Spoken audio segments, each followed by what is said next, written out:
नमस्कार, स्वागत है आपका 18 स्वदेश पर। आप देख रहे हैं मिड कैप और स्मॉल कैप शेयरों को लेकर हमारा खास शो मिड कैप मसाला और आपके साथ में हूं अभिषेक सत्यव्रतम। आज सुबह बाजार के लिए संकेत टैरिफ के फ्रंट पर थोड़े से नेगेटिव थे, लेकिन एफआईआईज की बाइंग लौटने से बाजार का मूड हरा हो गया है और कल के डिप के बाद आज फिर से लोअर लेवल से हमने स्ट्रांग रिबाउंड देखा। जो भी गिरावट आ रही है वहां पर खरीदारी लौट रही बाजार में और बहुत समय नहीं ले रहा बाजार, मतलब ये तेजी के बाजार का एक अच्छा सूचक भी होता है। आप देखेंगे निफ्टी इस वक्त 23,600 के आसपास है, 100 अंकों के आसपास की तेजी है। लोअर लेवल से करीब करीब इस वक्त आपको 150 अंकों से ज्यादा की रिकवरी दिखेगी। निफ्टी बैंक में उत्साह ज्यादा है, वहां की जो तेजी है करीब करीब 380 अंकों के आसपास की है। 51,600 के लेवल हम देख रहे हैं। हम टैरिफ के टेंशन से टाटा मोटर, चूंकि जेएलआर के जरिए यूएस में एक्सपोजर है टाटा मोटर का, तो टाटा मोटर में 5 से लेकर 6% के आसपास की गिरावट है। लेकिन सुबह जिस कमजोरी पर शुरुआत हुई उसके बाद हमने डैमेज देखा नहीं है टाटा मोटर्स में, संभलते हुए शेयर दिखा है। और एक और शेयर कमजोर था, वो था आयशर का, लेकिन आयशर के शेयर ने ऑलमोस्ट अपनी रिकवरी पूरी कर ली है और मुश्किल से चौथाई से आधे % के आसपास की गिरावट आयशर के शेयर में रह गई है।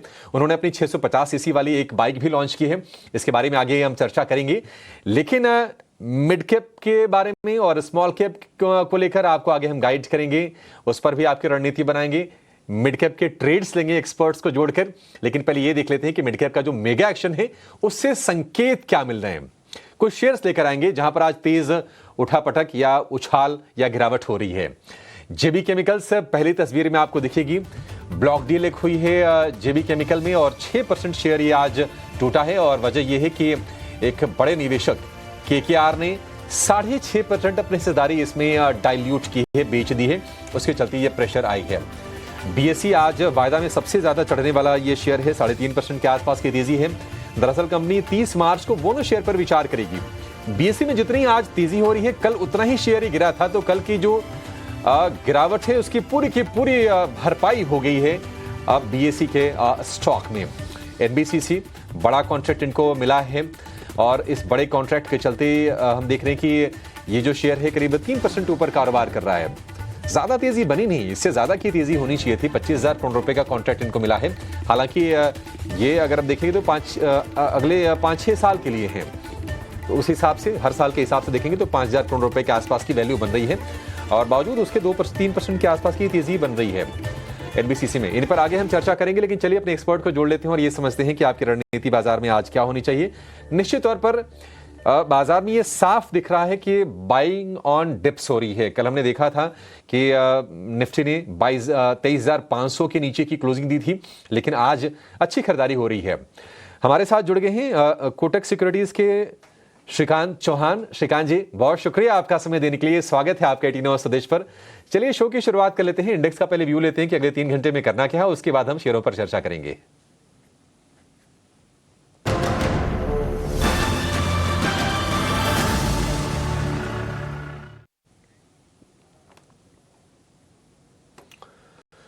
श्रीकांत जी, अगले 3 घंटे में निफ्टी में क्या करना चाहिए आपके हिसाब से? आज देखिए सुबह लोगों को मौका मिला और लोगों ने दोनों हाथों से उसको स्वीकार किया और अच्छी तेजी हो रही है लोअर लेवल से। ये तेजी और एक्सटेंड होगी या फिर आप भी वेट कर रहे हैं कि एक बार 23,800 निकल जाए, उसके बाद फिर फ्रेश राउंड की तेजी करेंगे बाजार में? Good afternoon Abhishek ji. तो देखिए निफ्टी में अगर देखा जाए तो मुझे लगता है कि हमने एक अच्छा रिबाउंड तो देख लिया है लोअर लेवल से, और ये रिबाउंड मुझे लगता है कि यहाँ से जो आया है अभी, वो मुझे लगता है थोड़ा और कंसोलिडेट कर सकता है। बट ओवरऑल हायर लेवल्स पे मुझे लगता है कि अभी भी काफ़ी दिक्कतें बनी रहेंगी। क्योंकि अगर आप देखेंगे तो हायर लेवल्स पे जो रेजिस्टेंस है 23,800 का तो बड़ा रेजिस्टेंस है ही, लेकिन साथ ही साथ आने वाले दिनों के जो अगर आप इवेंट्स देखते हो, तो जैसे 2 ऑफ अप्रैल को और भी कुछ अनाउंसमेंट्स आ सकते हैं टैरिफ से related. Plus 31st of this month छुट्टी है ईद की वजह से, तो लॉन्ग वीकेंड हो रहा है।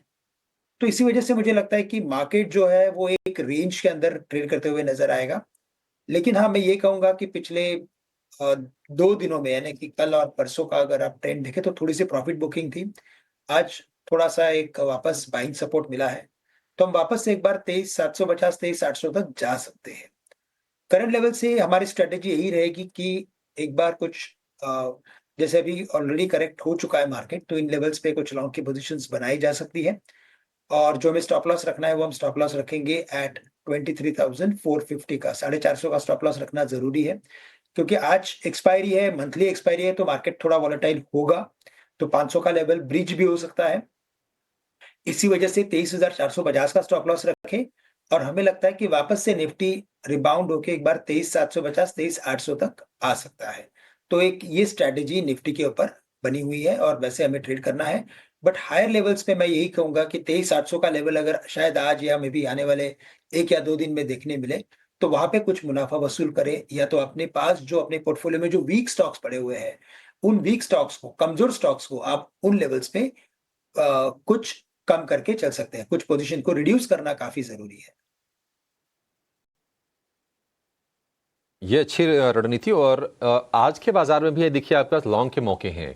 23,450 पर आप स्टॉप लॉस लगा लीजिए और 23,750 और 800 तक बाजार एक अटेम्प्ट फिर से ले सकता है वहां तक जाने की। उसके बाद में सोचेंगे। अभी करीब करीब अगर आपको 150 से 200 पॉइंट अगर मिल जाते हैं निफ्टी में तो अच्छा खासा हो जाएगा आपके प्रॉफिट बनाने के लिए। आज अगर हम रोलोवर्स की बात करें, फिलहाल अभी जो रोलोवर्स दिख रहे हैं, जो कि आज सीरीज की एक्सपायरी है मार्च सीरीज की, निफ्टी में करीब 66% के आसपास के रोलोवर्स हैं। निफ्टी बैंक को लेकर कन्विक्शन थोड़ा ज्यादा दिख रहा है, अभी तक वहां पर 72% के आसपास के रोलोवर्स हैं। लेकिन निफ्टी के रोलोवर्स में पिछले अगर हम कल शाम से बात करें तो अच्छी इंप्रूवमेंट हमने देखी है। इस पर भी आगे हम चर्चा करेंगे। लेकिन श्रीकांत जी जरा स्टॉक्स बता दीजिए, लोग वेट कर रहे होंगे कि अच्छा शेयर फिर क्या खरीदना है, कौन से ट्रेड होंगे आपके लिस्ट में मिड कैप से? बिल्कुल, तो देखिए वैसे आज अगर आप मार्केट में हमारे डोमेस्टिक मैक्रोज़ की तरफ अगर ध्यान देते हैं, तो 10 साल का जो बॉन्ड यील्ड है इंडिया का, वो 6.60 के करीब या तो उसके नीचे आ चुका है, 6.58 के करीब आ चुका है, जो एक रिलीफ़ देता है पीएसयूज़ को। पब्लिक सेक्टर एंटरप्राइज़ेज़ जितने भी होते हैं, उनको एक अच्छा खासा रिलीफ़ उससे मिलता है क्योंकि इंटरेस्ट बर्डन थोड़ा कम हो जाता है और बॉन्ड प्राइसेज़ बढ़ जाते हैं, जिसका बेनिफिट मिलता है और इसी वजह से हमें लगता है कि हुडको ये एक स्टॉक ऐसा है जिसे हम करंट लेवल से खरीदने की राय रख रहे हैं और अगर इसे खरीदते हैं तो कम से कम जो शॉर्ट टर्म में हमें लगता है कि ये 215 तक जा सकता है। 198 का हमें स्टॉप लॉस रखना है अगर आप ट्रेडिंग पोज़ीशंस बनाते हो। अगर यहाँ पे पोज़िशनल व्यू है तब भी मुझे लगता है कि ये स्टॉक ग्रेजुअली 235 240 तक जा सकता है। तो करंट लेवल से एक डिसेंट अपसाइड नज़र आ रही है बेस्ड ऑन टेक्निकल फॉर्मेशन। और दूसरा स्टॉक जो हमें अच्छा लग रहा है जिसमें हमने एक वी शेप रिकवरी देखी है, जो मिड कैप बास्केट से ताल्लुकात रखता है वो है एफएसएल, फर्स्ट सोर्स लिमिटेड। यहाँ पे भी हमें लगता है कि एक खरीदारी की पोज़ीशन बनाई जा सकती है, खरीदारी की जा सकती है। 332 330 के करीब ये ट्रेड कर रहा है। 320 का स्टॉप लॉस रखें और हमें लगता है कि ये स्टॉक कम से कम 350 के लेवल्स रजिस्टर कर सकता है। बट अगर आने वाले कुछ हफ्तों की, महीनों की अगर बात करें तो हमें लगता है कि ये एफएसएल वापस से अपने प्रीवियस हाई यानी कि 400 तक भी जा सकता है। तो करंट लेवल से ये 2 स्टॉक्स पे हमारी तेज़ी करने की राय रहेगी। ठीक है, हडको सरकारी कंपनी है और रियल एस्टेट का प्ले भी है। 200 रुपए के ऊपर ये शेयर लौटा है और थोड़ा सा ऊपरी स्तरों पर प्रॉफिट टेकिंग देख के फिर से 200 के आसपास है। 215 तक के लिए आप इसको प्ले कर सकते हैं 198 रुपए के स्टॉप लॉस के साथ और फर्स्ट सोर्स में 350 के टारगेट 320 रुपए के स्टॉप लॉस के साथ आपको लगा के चलना है। एक शेयर के बारे में आपसे राय जानना चाहेंगे आज श्रीकांत जी, और वो है हीरो मोटो। आपको क्या लग रहा है कि करेक्शन पूरा कर लिया है हीरो मोटो ने और चलने के लिए तैयार है? क्योंकि हमने देखा कि 3,500 के आसपास सपोर्ट लेके अब ये शेयर धीरे धीरे ऊपर बढ़ रहा है। आज भी हम देख रहे हैं कि 2% के आसपास की तेजी है। देखिए मोस्ट ऑफ द टाइम जभी भी कोई कोई फेस्टिवल नज़दीक आता है तो हमने स्पेशली टू व्हीलर स्टॉक्स में अच्छा खासा एक और खरीदारी का रुझान देखा है और इस बार भी हम वही देख रहे हैं कि जैसे अभी गुड़ी पाड़वा पास में है तो ये स्टॉक में तेज़ी बन रही है। साथ ही साथ मंथली नंबर्स भी आएँगे। तो हमें यही लग रहा है कि इसमें तेज़ी थोड़ी और बरकरार रहेगी लेकिन ये एक शॉर्ट टर्म पुल बैक है। वैसे अगर इसके ओवरऑल लॉन्ग टर्म ट्रेंड को देखें तो इसमें एक कंसिस्टेंट सेल ऑफ बना हुआ है। 6,000 से स्टॉक गिरते हुए लगातार 3,500 के करीब आ गया था, अभी उसमें एक रिबाउंड है ये। तो ये रिबाउंड सस्टेन हो सकता है 4,000 रुपए तक का, लेकिन उसके ऊपर हम मुझे नहीं लगता कि ये स्टॉक सस्टेन कर पाएगा। तो करंट लेवल से अगर कोई ट्रेडिंग पोज़ीशन अगर बनानी हो, तो बिल्कुल बना सकते हैं, क्योंकि आज के दिन में इसमें एक रिवर्सल फॉर्मेशन बना है। 37.25 के करीब ट्रेड कर रहा है, 36.75 का यानी 50 पॉइंट का स्टॉप लॉस रख के काम करें। हमें लगता है कि ये स्टॉक वापस से एक बार कम से कम 3,900 और बेस्ट केस में 4,000 के लेवल्स दिखा सकता है। बढ़िया है। 3700 का भाव है। अगर 4000 भी अगर शेयर पहुंच जाता है तो ट्रेडिंग बाउंस के लिए अगर आपको उसमें 6-8% मिल जाए तो बुरा नहीं है। हीरो मोटो का इस्तेमाल उसके लिए आप कर सकते हैं। आईटी में जरा एक और शेयर पर आप व्यू दीजिए, वो है परसिस्टेंट का। परसिस्टेंट में हम देख रहे हैं कि परसिस्टेंट तेजी है श्रीकांत जी, और अच्छे से ये भी शेयर रिबाउंड कर रहा है। 5,100 रुपए के भाव से अब हो गया है 5,700 रुपए के आसपास का। प्रॉफिट टेकिंग करें या फिर आपको लगता है कि थोड़ा सा और स्टीम बाकी है इसमें? देखिए, बिल्कुल इसमें कभी भी तेज़ी होती है तो वो पर्सिस्टेंट तेज़ी रहती है। पिछली बार भी जब ये 3,000 के करीब था, तो 3,000 से जब निकला तो 6,500 के आसपास जाने के बाद ही वो रुका। यानी ऑलमोस्ट डबल हो गया था in a very short span of time. इस बार भी करेक्शन के बाद अगर आप देखें तो जो रिकवरी हमें आईटी स्टॉक्स में देखने मिल रही है, उसमें से कई गिने-चुने स्टॉक्स में हमें कुछ एक्टिविटी देखने मिल रही है। उसमें पर्सिस्टेंट है, कोफोर्ज है, नौकरी है, इन्फो एज है। तो हमें लगता है कि इन स्टॉक्स में तेज़ी बरकरार रहेगी। हमें लगता है कि पर्सिस्टेंट में थोड़ी और भी तेज़ी होनी चाहिए, क्योंकि ये स्टॉक कई सारे म्यूचुअल फंड्स के होल्डिंग्स में भी काफ़ी बड़ी मात्रा में है, और इसी वजह से हमें लगता है कि इसमें और तेज़ी रहेगी। एटलीस्ट इस मंथ के एंड तक हमें लगता है कि तेज़ी अगर बनेगी तो ये स्टॉक वापस से एक बार 5,800 5,900 तक के लेवल्स दिखा सकता है। तो करंट लेवल से भी मैं कहूँगा कि इसमें अगर पोज़ीशंस हो तो बने रहें। 5,900 के करीब इसमें कुछ अपनी पोज़ीशंस को आप कम करके चल सकते हैं। ठीक है, 5,800 5,800 5,900 तक ये शेयर जा सकता है परसिस्टेंट का। मिडकिप में जो बड़े आज मूव्स हैं उसमें न्यूजेन सॉफ्टवेयर आज चल रहा है, आधार हाउसिंग में तेजी है, तेजस नेटवर्क्स और नारायण हृदयालय, इसमें भी आप तेजी देखेंगे करीब 4% के आसपास की। मैक्स फाइनेंशियल बीओबी में भी 2-2.5% के आसपास की तेजी है। Adani energy, Eris life sciences और जुबलेंट फार्मोआ ये कुछ शेयर हैं जहां पर आज तेजी दिख रही है। वहीं गिरने वाले अगर हम शेयर की बात करें तो Sona BLW, Rajesh exports, Kaveri seed, Gensol, Welspun specialty solutions, Sadhana Nitrochem और नाइब, ये कुछ शेयर्स हैं जहां पर आज हम गिरावट देख रहे हैं और बड़ी गिरावट इनमें है।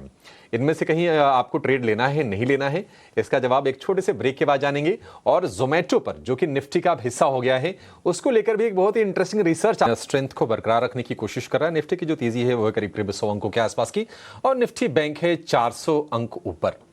अब ये समझ लेते हैं कि आपके लिए आज के सत्र में ऑप्शंस में इस वक्त ट्रेड के मौके कहां पर बन रहे हैं। लेकर आएंगे खास सेगमेंट ऑप्शंस के चैंपियन को।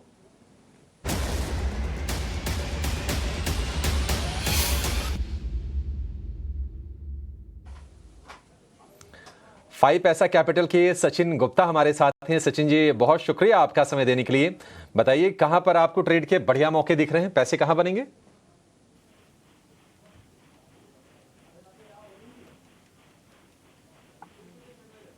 सचिन, आपको आवाज आ रही है? जी। शायद सचिन तक हमारी आवाज हमारी पहुंच नहीं रही है। सचिन बोलिए, फिर बताइए ऑप्शंस में क्या ट्रेड करना है? या I can hear you now. जी, आज ऑप्शंस में एफएमसीजी स्पेस से एक स्टॉक रहेगा। स्टॉक का नाम है मैरिको। एक अच्छा मोमेंटम्स यहाँ पर कंटिन्यू होता हुआ आज के ट्रेडिंग सेशंस में भी हम देख रहे हैं। डेली चार्ट्स पर अगर देखें तो लॉन्ग टर्म की मूविंग एवरेजेस के ऊपर स्टॉक सस्टेन होता हुआ दिख रहा है। साथ ही साथ में डेरिवेटिव फ्रंट्स पे देखें तो एक अच्छे लॉन्ग बिल्डअप्स नजर आ रहे हैं। तो यहाँ पर मैरिको में 650 के स्ट्राइक प्राइस का कॉल ऑप्शंस बाय करने की सलाह रहेगी, जिसका प्रीमियम करीब 19 के आसपास चल रहा है। तो 19 से यहाँ पे बाइंग करना है। एक स्टॉप लॉस रहेगा 15 का और टारगेट यहाँ पर रहेगा 25 का। क्योंकि इसका लॉट साइज 1200 का है तो मैक्सिमम जो लॉस है वो 4800 का रहेगा। वही मैक्सिमम प्रॉफिट 7200 तक के लिए देखने को मिल सकता है। ठीक है, परफेक्ट। 650 वाली कॉल खरीदनी है। और मैरिको में जो रोलोवर है अगली सीरीज वो भी अच्छा है, 90% के ऊपर के रोलोवर से मैरिको में। और ये शेयर धीरे धीरे करके चला है और 650 रुपए के आसपास जाकर कारोबार कर रहा है। 1.5% के आसपास की तेजी है, बढ़िया है। 650 वाली कॉल में मौका बनेगा। और लक्ष्य 25 का, स्टॉप लॉस 19 का, अधिकतम मुनाफा 7200, अधिकतम नुकसान 4800 का। परफेक्ट। सचिन जी, बहुत शुक्रिया आपका ये ट्रेड हमारे दर्शकों को सुझाने के लिए। एक और शेयर है श्रीकांत जी, आप जरा व्यू दीजिए। और मुझे तो ये कंपनी तो बहुत पसंद है, इसमें कोई दो राय नहीं है। कंपनी सॉलिड है, इंटरग्लोब एविएशन 65% का मार्केट शेयर, इंटरनेशनल रूट्स भी करीब 40 के आसपास है, जिसको बढ़ाना है कंपनी को आगे। अगर हम उस बात करें कि फ्लाइट जो भरती है 90% से ज़्यादा भर जाती है, इसमें कोई दिक्कत की बात नहीं है। आप जरा चार्ट देखिए, बताइए कि कितनी उड़ान बाकी है अभी इंटरग्लोब के शेयर में। बिल्कुल तो अभिषेक जी, इसके फंडामेंटल्स तो काफी स्ट्रांग है ही। और वही अपने को प्राइस में भी दिख रहा है। स्टॉक ने अपने वापस ऑल टाइम हाई को क्रॉस किया हुआ है। तो 5100 के लेवल्स को क्रॉस करना इसके लिए एक बड़ा टास्क था या बड़ा काम ये करने निकल चुका था। और अभी पिछले 3 या 4 दिनों से अगर आप देखें तो इसमें एक अच्छा खासा कंसोलिडेशन हुआ है और उसके बाद वापस से आज ये स्टॉक 5100 के ऊपर कंफर्टेबली ट्रेड कर रहा है। तो ये क्लियरली इंडिकेट कर रहा है कि इसमें जो है वो उड़ान और भी हमें ऊंचाई तक जाते हुए दिखेगी। हमें लगता है कि ये स्टॉक 6000 6200 के लेवल्स आने वाले कुछ महीनों में दिखा सकता है। थोड़ा अगर लंबी अवधि का नजरिया हो तो बिल्कुल करंट लेवल से भी इसे खरीद के चले। And with a very short term view also मैं कहूंगा कि अगर खरीदना है तो जो आपको स्टॉप लॉस रखना पड़ेगा वो होगा 4950 के करीब का। थोड़ा बड़ा स्टॉप लॉस रखेंगे क्योंकि ये स्टॉक एकदम से ब्रेकआउट पे आ चुका है। अब ब्रेकआउट पे आने के बाद कई बार ऐसे होता है कि स्टॉक थोड़ा सा रिवर्स भी हो जाता है, तो स्टॉप लॉस थोड़ा बड़ा रखें। बट हमें लगता है कि इवेंचुअली ये स्टॉक मूव करते हुए कम से कम शॉर्ट टर्म में, वेरी शॉर्ट टर्म में 5350 से लेकर 5400 के लेवल्स दिखा सकता है और लॉन्ग टर्म में 6000 तक के लक्ष्य नजर आते हैं। 5300 400 के लेवल तो आ ही जाएंगे। लॉन्ग टर्म थोड़ा सा लंबा रखेंगे तो 6000 के भी टारगेट के लिए इंटरग्लोब में आप तैयारी कर लीजिए। एक और शेयर जो आज फोकस में है वो है जोमैटो का। हालांकि हाल फिलहाल हमने गिरावट देखी है, भाव 200 रुपए के आसपास है, लेकिन ये जो शेयर है अभी निफ्टी का पार्ट हो गया है।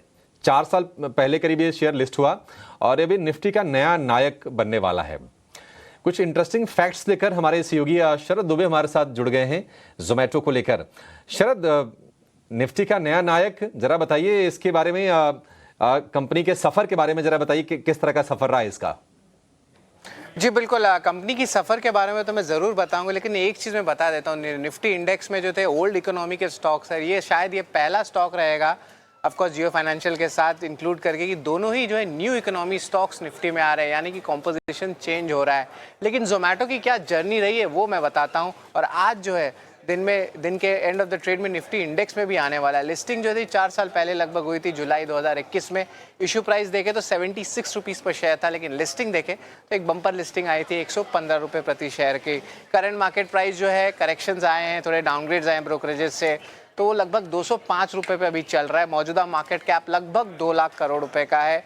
रिकॉर्ड हाई की लेवल्स की भी बात कर लेते, यहाँ से सोचिए 50% ऊपर था। 300 के ऊपर जो ये आंकड़ा गया था, दिसंबर 2024 में आंकड़ा देखने मिला था। लेकिन जो रिकॉर्ड लोज था वो जो था 27 जुलाई 2022 को था, जहाँ पे स्टॉक की बड़ी प्रेशर आई थी और 40 रुपये तक जो है स्टॉक नीचे गिरा था। लेकिन वहाँ से जो है एक सिग्निफिकेंट रिकवरी आई, 6x 7x हुआ, फिर थोड़ी करेक्शन भी आई ऊपर से। तो ये इसकी टोटल जर्नी रही है। एफएनओ में शामिल हुआ था 29 नवंबर 2024 को और बीएसई सेंसेक्स में पहले ही शामिल हो गया था 23 दिसंबर 2024 को। तो लगभग आप कह सकते हैं कि 3 महीना पहले जो है बीएसई में इंक्लूजन आ गया था। निफ्टी 50 और निफ्टी नेक्स्ट में जो शामिल हो रहे हैं वो हो रही है आज, यानी कि 27 मार्च को। तो ये तो इनकी डेट्स हुई, ये इनकी जर्नी हुई।